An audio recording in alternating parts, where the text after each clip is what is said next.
So this is my Windows desktop right now. It is clean, minimal and productive. I didn't change anything crazy, just a few apps that I install on every PC I use. They literally make Windows feel smoother and cleaner. So in this video guys, I will show you 5 essential apps that instantly upgrade your Windows experience. First on the list is TranslucentTB. By default, the Windows taskbar is just there. It's solid, heavy and kind of boring. TranslucentTB lets you make the taskbar transparent or blurred, so it blends with your wallpaper instead of fighting it. I like it because it makes the desktop feel lighter and more modern, especially if you care about aesthetics.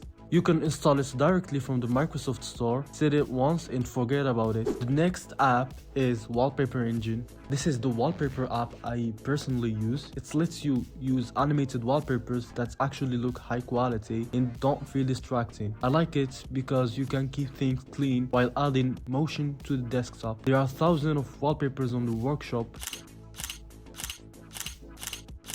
You can even use your own videos if you want. It's a paid app, but honestly, I think it's worth it if aesthetics matters for you. But if you don't want to spend anything, Lively Wallpaper is a great free alternative. This app is called WinToys. Windows has a lot of useful settings, but they are scattered everywhere. WinToys puts optimization, cleanup, and system controls all in one place. I use it to keep Windows fast and clean without digging through menus. I'm not going deep into optimization this video because this app honestly deserves its own one. WinDirStat. If your storage ever fills up and you have no idea why, this app is a lifesaver. WinDirStat shows you exactly what's taking up your space on your drive. Instead of guessing, you see everything visually, big files and forgotten junk. I use it every few months just to clean things up and stay organized. And we have finally QuickLook. This one is small, but once you use it, Windows feels incomplete without it. It lets you preview files instantly just by pressing the spacebar. Images, videos, PDFs and text files. No need to open anything. It speeds up workflow so much, especially if you deal with a lot of files. And if you are a Mac user switching into Windows, it's a really useful tool to have.